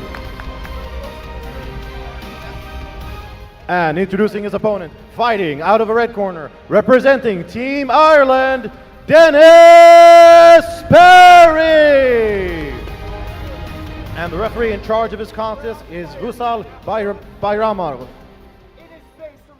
93 kilograms, Oceania, Orin Parmley in the blue corner. His opponent, Dennis Perry from Ireland, in the red. Perry, well known for thunderous power in his right and his left hands. We may get a demonstration of it in fairly short order. Nice big kick to open up from Parmley. Parmley's lifting that leg up for the check as well. He's got good evasive movements, but again, going in that backward motion is going to allow Perry to come forward and clinch. He's going to use the cage now potentially to look for the takedown. Very good, very good, very good, very good, very good. D, there we go. Unhook with your right hand. Orin trying to dig in for those double underhooks. Perry's cut already. A little bit of claret on the forehead. I'm not sure if it was a clash of heads or. Yes. Right, take your time here, nobody. Settle down, settle down. Yeah, use them quick feet. Keep those Nice hands push kick. right? Went a little bit south of the border. That low blow was entirely unintentional, fight fans. What happens is, at times, a kick is being directed towards a legal target area, but a punch or a kick lands and totally inadvertently drives that kick low. Completely unintentional. No penalty will be assessed here. Of course, a warning will be given. As you can see here from the replay, low kick, teep to the body there. Yeah. See from a different camera angle. Because of that teep to the body. And saying that, it looks like Dennis maybe took one there as well. Yeah. Because of that teep to the body, there it was. There we go, yeah. The torso got pushed out of alignment very inadvertently. That foot went low. Thanks to the camera crew for letting us see that 4 different times. Parmley seems to have regained his sensibilities. A little bit of a warning from the referee telling Dennis to be mindful of his shots. And we have our MMA Super Cup scoreboard in the top left of your screen. Oceania 3-4 to Ireland. Ireland currently in the lead. With a big win here, progression for the Irish team. Oh, beautiful 1-2. I'm going to the body as well. Beautiful work, trying to bring the hands down of Perry. Changing his levels well, but Perry is as dogged a competitor as you will find. Very much willing to take a shot to land his own. There we go, very good. Judo throw perhaps from Perry. Ends up landing on his back. Side control into the mount, takes the back to Orin Parmley. Oh, Parmley looking for the huge upset against Ireland here. He might look to skip to the mount. And it's kind of a pick your poison position for Dennis Perry here. Do you give up the back? Do you risk rolling to give up the mount? He's giving up the back. And he's turning in. He has the grip on the back of the neck. He's driving to turn in towards Parmley. Little donkey kick to free that heel. Parmley did a great job of maintaining both hooks here. Now he might look to come to the mount. There it is. Oh, head and arm triangle attempt. As you come over in that position. That was denied, but as you said, Phil, fire frying pan, back and forth right now.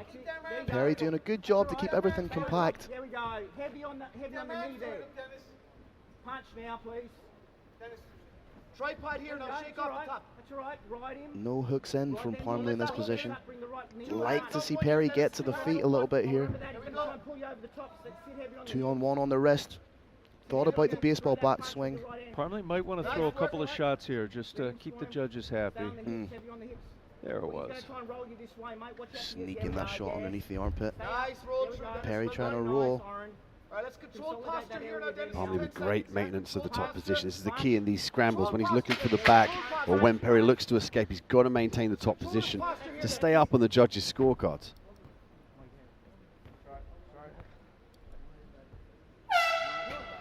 Interesting round, gentlemen. But it was the correct game plan for me from Parmley. For sure. You know, to take down the dangerous Dennis Perry, to control him, to look for the back, to look for the mount. But again, it's a case now, as we've seen the cards, we've seen the game plan of both of these athletes. If you take a look at the replay here, there was a nice jab from Parmley. He ended up going for the 1-2 straight down the pipe. Parmley came out during his walkout with the biggest smile I've seen so far, and that really showed to me, it highlighted for me, that this is a really fun sport. Even when you are facing a monster talent like Dennis Perry from Ireland, this is a fun sport. These two are out here having the time of their lives.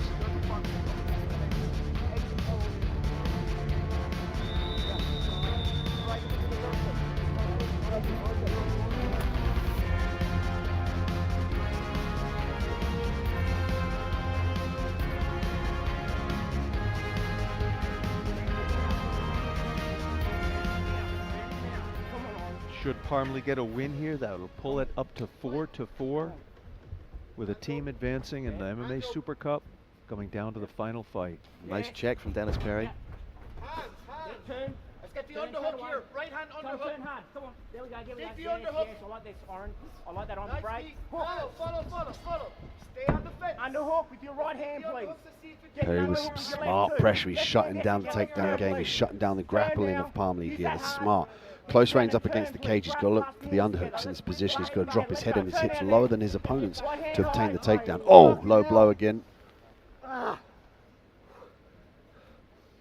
Like to see the setup and replay, but only once. Parmley's going to get up to 5 minutes to recover here. A little bit of blood leaking from the nose of Parmley as well. Game plan. Not shots. Just having a wee bit of banter with a corner. Fight fans, we just got one of the beautiful moments in this sport where the opponent is actually joking with his opponent's corner. There it is. It wasn't a joke. Nothing but love in this sport. That's the only way you're going to stop that. I actually advocate for my fighters and fighters in general to wear metal cups from Thailand rather than the plastic ones. It can hurt a knee and it could definitely hurt a foot if it goes errantly low. It's also, the metal cup's also nasty when it's digging into the back. Gentlemen, we just have had a 1-point deduction for that low knee. Against the fence. Yeah. Against the fence. Left down the punt. Yeah. Against Come on. the Turn. fence. Let's go. That's it. Turn. So Perry's now's got to put a foot on the gas here, given that he the point taken. Yeah, definitely. He's got to see more urgency now. In these separations, he's got to look for the breaks. He's got to strike in the breaks or definitively drop down and take the legs and secure the takedown. Potentially with a point deduction, Perry's going to need the finish. Left knee now. Let's go. Lift that. Hips low. Parmley digging in, has those double underhooks, may Hips try low, and turn. clasp the Knee. hands together, Yes. get the trip Another one. takedown. Make space. Knee again. There are varying Make space. There we philosophies go. in One MMA more. coaching. One more. Some One more. coaches try and Give me one more, give their please. fighters only Yes, the that's good the news. one. The Irish coaches One that we more. have next Lift to that us are pressure. very Leg up, blunt. leg up, They leg are up. very honest. Yes. I think that's a superior approach, and I think they are going to let their fighter know he's got to take his opponent out to win this. Also, gentlemen, the question has to be asked, does Perry become gun shy with the kicks and knees, given that he's had that point deduction? He's got to be worried about the takedown, and you can see Parmley trying to time that. He's staying nice and low. Oh, there's a right hook there from Parmley. He's staying nice and low. He's got a tight guard, which says to me he wants to deflect these punches and potentially do nice charging punches. This is exactly what Perry needs. Hooks and uppercuts seem to be the order of the day from Perry. Nice. Underhook with your right hand. Just over a minute left here in the second round. Overhook, lift him up your hips. No, lift him up off your hips. There we go. Yes. Lift him up right back. And you're going to use that frame and you're going to make space and knee. Perry looking to drop down for the single, might drop down for the double. Could ankle pick that right leg as well of Parmley. Make some space, please. Get your head position. Lift him up. Knee. Right knee. Parmley doing a great job of controlling the left arm of Perry. Turn now. Underhook now with your right arm. Perry trying to get those shots off. Again. Yes.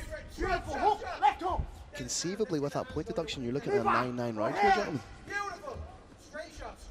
Yeah, this is what we're seeing, more urgency from Perry here. This is the correct tactic for him. Heavy punches, but he's got to pick his punches. He doesn't want to punch himself out here, given that they could potentially be the third round. I'd like to see Perry raise his hands a little bit and bite down on that mouthpiece. Jaws just a little slack, hands are just a little low. I don't know. I think that was potentially to the body. Take a look at the replay on that one. He's already had a point taken from these low blows. Here we go. Again, I would need to Watch see that carefully. back. Yeah, we're going to see this. Hey, that did look like the toes did catch it. Yeah, it was kind of in that no man's land between the stomach and the lower region. And it could be that area's oversensitized because Of course. it's been struck there previous times, but yeah. And it could definitely be a tactic here on Parmley's part. But our referee just had a word with the fighter. We don't know whether there's going to be a further point deduction. Just grazes in that upward trajectory, didn't it?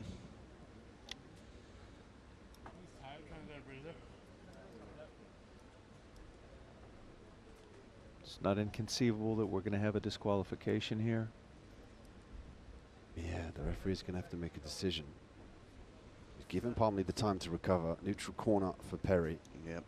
Parmley does have the full 5 minutes to gather himself.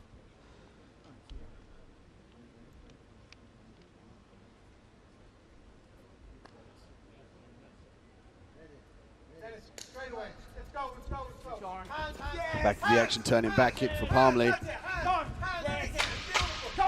Frenetic pace from both athletes looking for the strikes. Yeah, Parmley wearing the fight a little bit more on the face. Beautiful, Dennis. So Dennis Perry's the type of fighter that's willing to take a punch to land a punch, and now I think the fight has a little bit more needle in it. Perry thinks that last shot wasn't an errant shot, thinks that Parmley was getting a little bit of a breather. Sit down, sit down. Now listen up. Deep breath. Now, if you're in the corner now of Dennis Perry, are you saying take the kicks out of the game completely? It's not You worth are. the You're risk. saying take the game. Yeah, it's exactly what you're going to say. And you're going to. I think you would say feint a takedown and then try and land those hands. The hands are mostly landing simply from combinations against a fight at this level. That's usually not enough. You need a little bit more of a setup for them.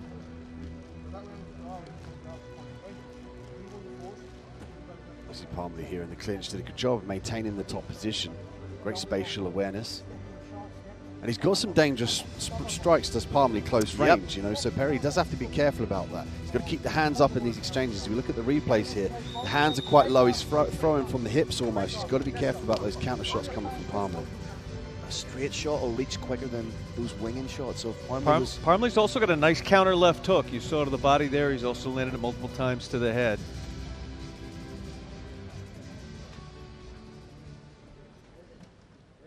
3 minutes, Orin. Let's go. 3 minutes. You stay on the ball. He's coming at you. There we go.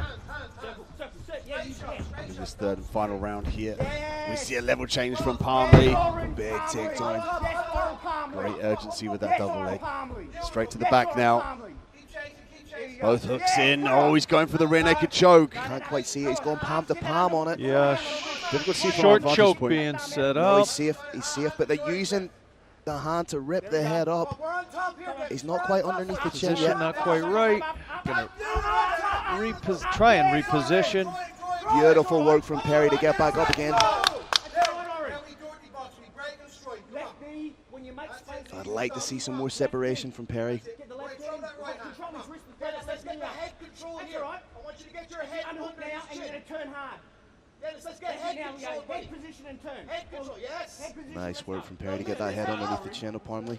Come on, lift up hard. Referee asking for some more action here. It just seems like Perry's consolidating his thoughts up against the cage, but he's giving up the double underhooks.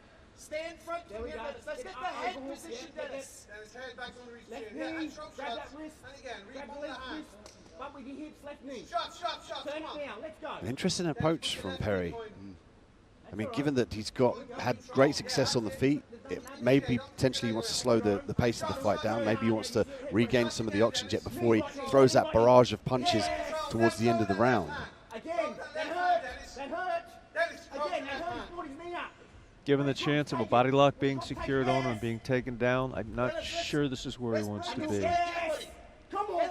I could definitely argue the point here that Perry needs to separate. He needs to force away the head, pummel for the underhooks, and strike in the His separation. coaches are calling for exactly that. They've been brilliant every fight so far. Another big takedown from Parmley. Go to Kimura. Go to Kimura. Get the underhook left hand. Wait. Minute left. This is not where Dennis Perry wants to find himself. Up on your side, Dennis. Up on your side, buddy. Parmley looking for the Americana briefly. Up on your, yes. Good Got to man. pin that arm down to the mat, so he's seeing Perry respond by going on the side here.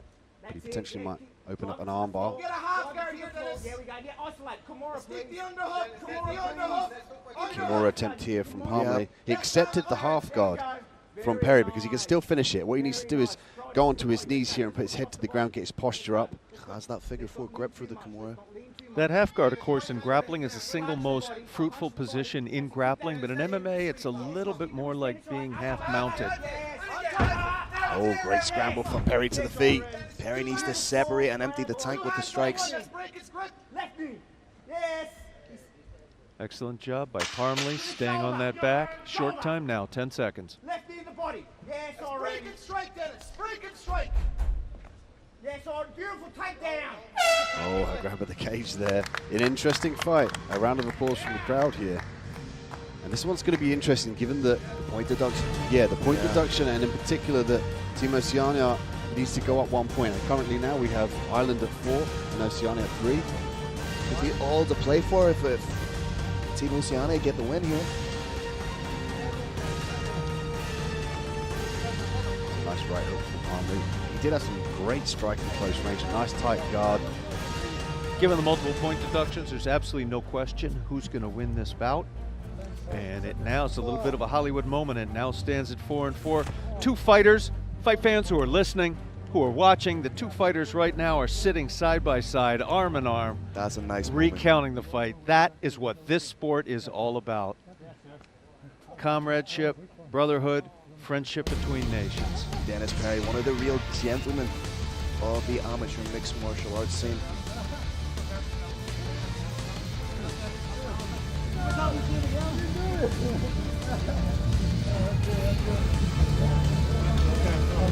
Fight. We have an official decision.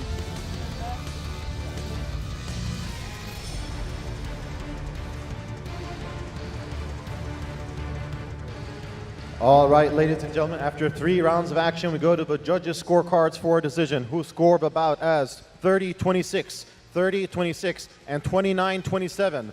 Declaring your winner by unanimous decision, fighting out of the blue corner, representing Team Oceania, Orin Parmley!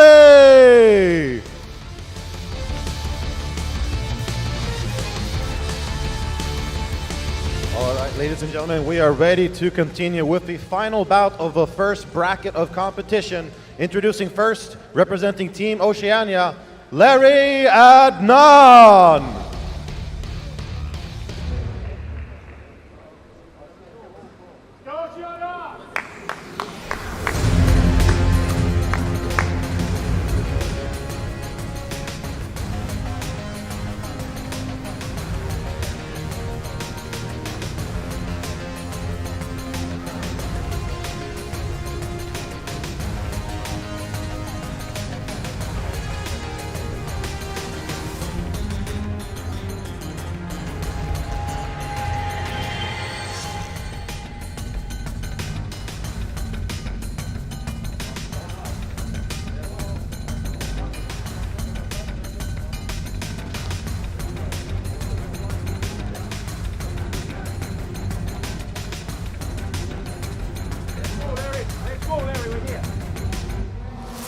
And welcoming his opponent, representing Team Ireland, Gustavo Lopez.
All right, ladies and gentlemen, we are ready to begin the final bout of the first bracket of competition.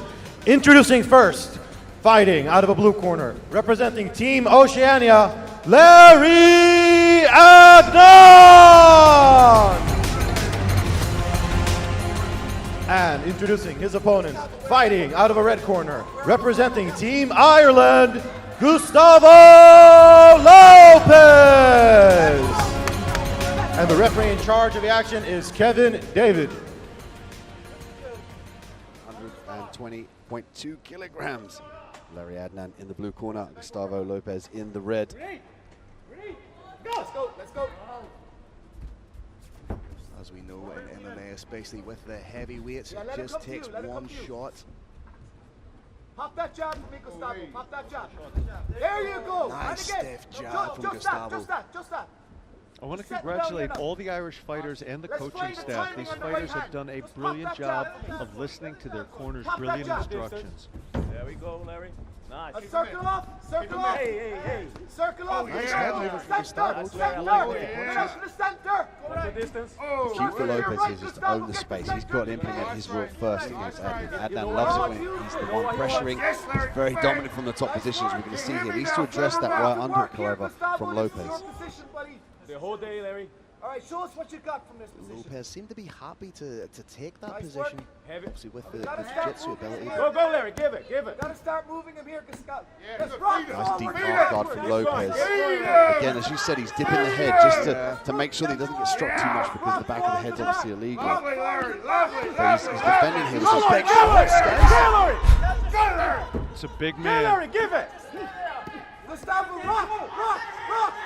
He's not defending the shots. Referee could stop this conceivably. We could be looking at a TKO finish. Gustavo, up. Lopez getting a lot of these shots and answer blows. He's still fighting for the takedown. Can he finish it? There Looking we for the go, double leg up Larry. against the cage. There Parmley we from the go, hook from Adnan. Larry. It would Give have it, been a Larry. huge moment if he could Beautiful. have finished it. Could have played very heavily in the Heavy judges' hips, favor. Larry. But the fact that he has Heavy it hips, means that Larry. thus Heavy far hips. this is an Keep extremely feeding one-sided it bout. to him. Let's go. Left side, Gustavo. Heavy hips, Larry.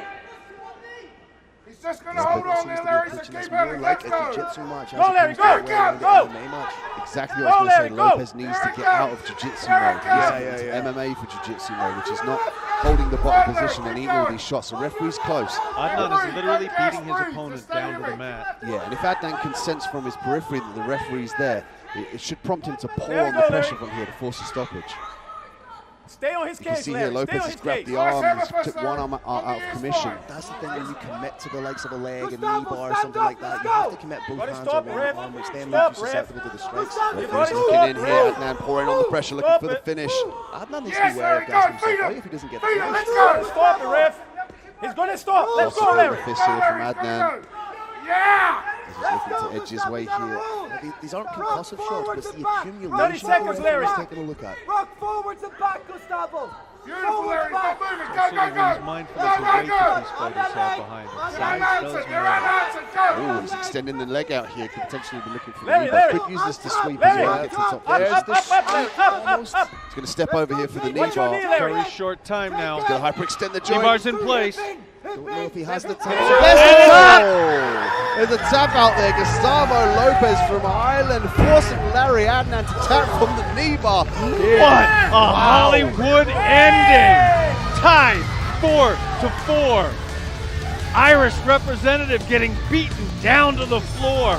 Comes back with 1 second to go via submission. Well, thank God he didn't listen to the commentators and he stuck with his game plan because it worked for him. We thought he needed to up the striking approach more like an MMA match, but again, akin to the Ronda Rousey armbar, if you are a specialist in something and it works for you, make it work. I think the key word you said was concussive. They weren't concussive blows. They were unanswered to a degree, but he was still trying to push his way forward. He was still trying to secure the leg. He was still trying to sweep. You know, he wasn't intending defending himself, as you can see here from the replay, but he was trying to progress. I think that's what the referee saw, which ultimately allowed him to step over for this knee bar. Got a nice upper extension with the hips. What we witnessed is, of course, the beauty of jiu-jitsu. You can be losing every second of every minute of every round until you're not.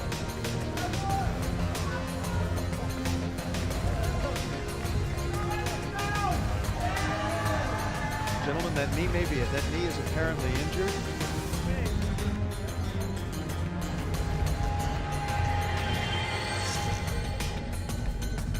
Right, ladies and gentlemen, heading into this heavyweight bout, both teams were tied at 4 victories apiece, meaning that this was the deciding match to determine who will advance. And with that said, referee Kevin David has called a stop to the contest in the very first round via knee bar at 2 minutes and 59 seconds, declaring your winner, fighting out of the red corner, Team Ireland's Gustavo Lopez!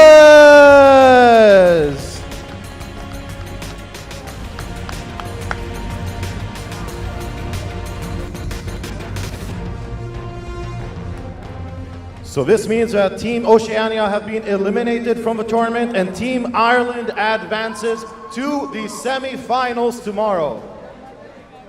We will take a short break and we will return at 12 o'clock local time, so in about 40 minutes.